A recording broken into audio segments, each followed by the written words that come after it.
میرے بھائیوں تعزیہ بناؤ، شوق سے بناؤ، لیکن وہ بناؤ جو جائز ہے، جو جائز ہے اس کو بناؤ، جو ناجائز ہے جو حرام ہے اس کو نہ بناؤ۔ اور آج کل تعزیہ کے نام پر گنڈا گردی ہو رہی ہے۔ تعزیہ کون سا جائز ہے؟ جو امام حسین رضی اللہ تعالیٰ عنہ کا روضہ ہے اس کا نقشہ بناؤ، وہ جائز ہے۔ لیکن یہ قطب مینار، یہ تاج محل، یہ لمبی لمبی سرنگوں کی طرح، یہ جائز نہیں ہے۔ لال قلعہ بنا دیا، کہیں تاج محل بنا دیا، یہ جائز نہیں ہے، بلکہ یہ حرام ہے اور بہت بڑے گناہگار ہو رہے ہو تم لوگ۔ اب بتاؤ کہاں امام حسین کا روضہ بنتا ہے؟ لوگ کہتے ہیں کہ جو صاحب تعزیہ حرام بتا دیا، تعزیے کو حرام نہیں بتا رہے، لیکن جو جائز ہے اس کو بناؤ، جو ناجائز ہے اس کو مت بناؤ۔ اب کہاں لکھا ہوا ہے اور کہاں تک صحیح ہے کہ دلی کا تم نے لال قلعہ بنا دیا، تاج محل کی طرح بنا دیا، لمبی سرنگوں کو بنا دیا، اور پھر اس کو آپس میں جتائی کرواتے ہیں کہ میرا جیت گیا تیرا ہار گیا، تیرا ہار گیا میرا جیت گیا۔ اگر ہمارا 5 لاکھ کا ہے اور تمہارا 3 لاکھ کا یا 2 لاکھ کا ہے تو ہمارا جیت گیا تمہارا ہار گیا۔ تو ان سے ذرا پوچھو کہ تم یہ تعزیہ بناتے کس کے لیے ہو؟ تو کہتے ہیں ہم حسین کے نام پر تعزیہ بناتے ہیں۔ تو ہم کہتے ہیں جب حسین کے نام پر تعزیہ بناتے ہو تو اس میں ہرانا اور جتانا کیا گئے؟ جس نے اچھا تعزیہ بنایا تو وہ جیت گیا، اور جس نے پیسہ کم لگایا، جس کا چھوٹا تعزیہ رہ گیا تو وہ ہار گیا۔ تو اس نے کس کے لیے؟ کیا یزید کے لیے اس نے بنایا تھا تعزیہ؟ اس نے بھی تو حسین کے نام پہ تعزیہ بنایا تھا۔ لیکن کہنے کا مقصد یہ ہے کہ یہ سب حرام ہے، تمہارا یہ آپس میں لڑانا جتانا بھی حرام ہے، اور تمہارا وہ سرنگوں کی طرح تعزیہ بنانا بھی حرام ہے، تاج محل لال قلعے اور قطب مینار کی طرح وہ تعزیہ بنانا بھی حرام ہے۔ اگر تعزیہ بنانا چاہتے ہو تو امام حسین کے روضے کی طرح شکل میں تعزیہ بناؤ، اور اس کو گھماؤ نہیں، اس کو ایک جگہ پر رکھ دو۔ یہی طریقہ ہمارے بزرگان دین کا تھا، امام حسین کا روضہ بناتے اور اس کو ایک جگہ پر رکھ دیتے تھے۔ لیکن تمہارا طریقہ کیا ہے؟ وہ تعزیہ ہوتا ہے، اس کے اوپر کا جو گنبد ہوتا ہے اس کو پھر گاؤں میں گھمایا جاتا ہے، اور جس کے گھر لے جایا جاتا ہے وہ اگربتیاں لگاتے ہیں۔ یقین مانو حقیقت بیانی کر رہا ہوں، کسی کو برا لگتا ہے لگنے دو، جو حق بات ہوتی ہے وہ کڑوی ہوتی ہے، اور حق بات ہم چھپا نہیں سکتے کیونکہ اللہ کے ہمیں بھی جواب دینا ہوگا۔ تو وہ گنبد گھمایا جاتا ہے، اور جس کے گھر وہ گنبد چلا جائے تو وہ کہتا ہے بڑا کرم ہو جائے گا امام حسین کا، اب سب غم اور سب پریشانیاں دور ہو جائیں گی۔ امام حسین کا معاذ اللہ سر مبارک ہمارے گھر آ گیا ہے، اس کو امام حسین کا سر سمجھتے ہیں۔ کہیں کہیں پر جو لمبے لمبے تعزیے ہوتے ہیں ان کے اوپر جو گنبد ہوتا ہے اس کو گھماتے ہیں، بڑی اچھائی سمجھتے ہیں ایک دوسرے کے گھروں پہ لے جاتے ہوئے، اور پھر وہ ڈھول تماشوں کے ساتھ آگے آگے وہ گنبد ہوتا ہے اور پیچھے پیچھے ڈھول تاشے بجتے ہیں، لوگ اس میں ماتم کرتے ہیں۔ ہم ان سے پوچھتے ہیں کہ تم ماتم کس کے نام پہ کرتے ہو؟ اگر تمہارے گھر کوئی مر جائے کیا تم ماتم کرو گے؟ اور کیا یہ تم سمجھتے ہو کہ امام حسین مر گئے؟ تو سنو قرآن کی آیت ہے وَلَا تَقُولُوا لِمَن يُقْتَلُ فِي سَبِيلِ اللَّهِ أَمْوَاتٌ، کہ جو اللہ کی راہ میں شہید ہوتے ہیں انہیں مردہ نہ کہو، وَالْأَحْيَاءُ وَلَكِنْ لَا تَشْعُرُونَ، بلکہ وہ زندہ ہیں تو زندوں پر یہ غم کیسا، یہ رونا کیسا کہ تم 10 تاریخ ہو۔ ارے بھائی رونا تو ہمیں اس لیے چاہیے کہ امام حسین پر کربلا میں بہت ظلم ہوئے، بہت ظلم سہا امام حسین نے، کس کے لیے؟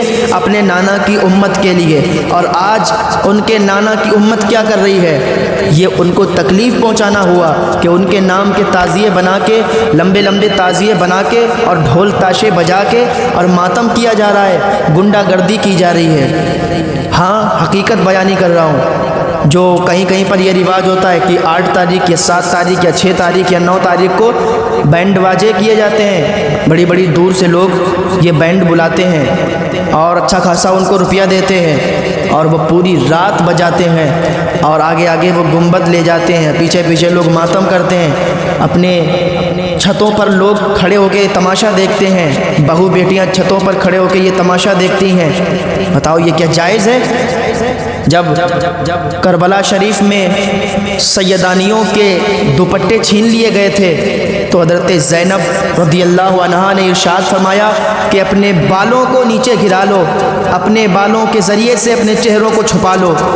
تو بتاؤ ان کو کیا جواب دو گے تم لوگ جو تم آوارہ پن کرتے ہو، ہمارے گھروں کی جو بہو بیٹیاں بے پردہ ہو کر اور وہ تعزیہ دیکھنے جاتی ہیں، بے پردہ ہو کر وہ ڈھول تماشے کا مزہ لیتی ہیں، بے پردہ ہو کر وہ تعزیے کے ساتھ گھومتی ہیں، کل وہ سیدانیوں کے سامنے، کل حضرت فاطمۃ الزہرا کے سامنے، حضرت زینب رضی اللہ عنہا کے سامنے وہ کیا جواب دیں گی؟ تو یاد رکھو، ان سب خرافاتوں سے باز آ جاؤ۔ ہاں تعزیہ ہم جائز سمجھتے ہیں، ہم منع نہیں کرتے، لیکن وہ تعزیہ بناؤ جو ہمارے یہاں جائز ہے۔ وہ تعزیہ جائز ہے جو امام حسین کے روزے کی شکل کا تعزیہ بنتا ہے، وہ جائز ہے، وہ بناؤ، شوق سے بناؤ، لیکن اس کو کہیں گھمانا نہیں ہے، اس کو ایک جگہ پر رکھ دو۔ اور سب سے زیادہ تو تمہیں یہ چاہیے کہ امام حسین کے نام کے لنگر کرو۔ یہ امام حسین کے نام سے تم تعزیے بناتے ہو اور پھر اس کو لڑاتے جتاتے ہو، یہ تمہارے لیے بالکل جائز نہیں ہے۔ حقیقتاً یہ تمہیں گناہ میں ڈالنے والی بات ہے اور تم گناہ گار ہوتے ہو۔ اپنا پیسہ برباد مت کرو، اپنا پیسہ اگر لگانا ہے تو امام حسین کا روزہ جس شکل میں گئے اس شکل کا تعزیہ بنا دو اور ایک جگہ پر رکھ دو، تو لوگ تمہارے یہاں دیکھنے آئیں گے۔ ہاں اگر یہ چاہتے ہو تو یہ جائز ہے، لیکن وہ جو لمبے لمبے تعزیے یا کہیں پر لمبے نہیں ہوتے، مطلب تاج محل کی شکل دے دی، کچھ شکل دے دی، تو یہ سب جائز نہیں ہے میرے بھائیوں۔ ان سب باتوں سے پرہیز کرو، ورنہ بہت سخت پکڑ ہوگی، اور اللہ تعالیٰ جب پکڑنے پر آتا ہے تو پھر چھٹانے کا کوئی نہیں چھٹا پاتا، کیونکہ اس کی سخت پکڑ ہے۔ اور ایک صاحب بول رہے تھے کہ وہ بابا ہیں، وہ بابا ہوتے ہیں، وہ امام حسین بابا ہوتے ہیں، یعنی جو تعزیہ جو بڑا بڑا بنتا ہے یا جو بھی شکل اس کی ہوتی ہے تو وہ امام حسین ہیں۔ تو لوگوں کا عقیدہ دیکھو کتنا کمزور تم نے اپنا ایمان کر لیا کہ ان کاغذ اور لکڑی کو غیروں کی طرح تم تشبیہ دے رہے ہو اور کہتے ہو کہ یہ بابا ہیں، یہ امام حسین ہے۔ اس لکڑی اور کاغذ کو امام حسین بتانے والوں سنو، کل میدان محشر میں جب تمہاری ٹھکائی ہوگی تب تم بتاؤ گے، تب تم بولو گے ہاں غلط کر رہے تھے۔ بھی ہم تمہیں سمجھا رہے ہیں تو تمہارے سمجھ میں نہیں آئے گا، لیکن کل میدان محشر میں جب تمہاری ٹھکائی ہوگی اور تم سے کہا جائے گا تب تمہیں سمجھ میں آئے گا کہ ہاں ہم غلط کر رہے تھے۔ وہ لکڑی اور کاغذ کو امام حسین سمجھتے ہو، امام حسین بتاتے ہو کہ یہ امام حسین ہے، یہ بابا ہیں۔ او مسلمانوں ذرا ہوش کی پیو، کیونکہ تمہیں مرنا بھی ہے۔ یہ تو زندگی بھر تو تمہیں یہاں رہنا نہیں ہے، مرنا ہے، اور مر کے سامنا کرنا ہے امام حسین کا۔ جب امام حسین کے سامنے حاضر ہوگے تو پھر کیا جواب دو گے؟ کوئی جواب نہیں بنے گا، پھر اچھی طریقے سے تمہاری ٹھکائی ہوگی۔ ابھی سمجھانے سمجھ جاؤ۔ ایک صاحب نے کہا مجھ سے میلے کو ایک بار مس کر دیا۔